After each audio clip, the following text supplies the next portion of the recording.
Magluluto ako ng egg curry. Isa itong Indian dish. Simpleng-simple lang gawin ito. So una kong gagawin, i-hardboil ko muna yung 3 itlog.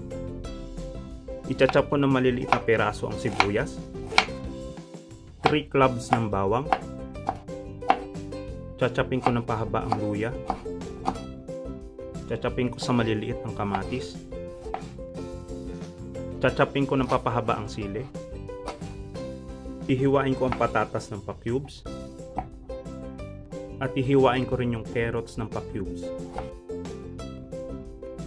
Hihiwain ko ang coriander. Ang una kong gagawin ay lulutuin ko muna ang carrots at patatas. Sunod ay igigisa ko na ang bawang, sibuyas, luya,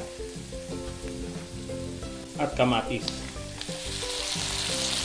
Maglalagay din ako ng butter.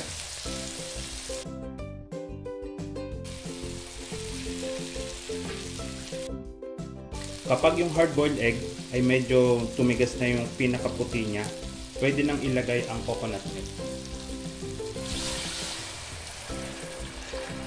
At maglalagay na rin ako ng half teaspoon ng curry powder. Lagay ko na rin ang sili. Lagyan ko rin siya ng konting asin. Pag okay na yung lasa niya, pwede nang ilagay yung coriander. Ito yung magbibigay ng aroma dito sa egg curry. Malalaman ito kapag luto na, kapag ang sabaw niya ay lumapot na at yung carrots at ang patatas ay mas lumambot pa.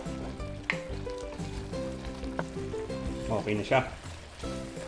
At maanghang siya. Ready na ang egg curry. Isa itong Indian recipe. Ito yung pinangteterno kong kainin sa muli. Manamis-namis siya dahil sa butter at sa patatas at carrots. At mabango siya dahil sa aroma ng coriander. So kung nakikrave kayo sa Indian food at sa maanghang, pwedeng-pwede nyong gawin ito at mura pa.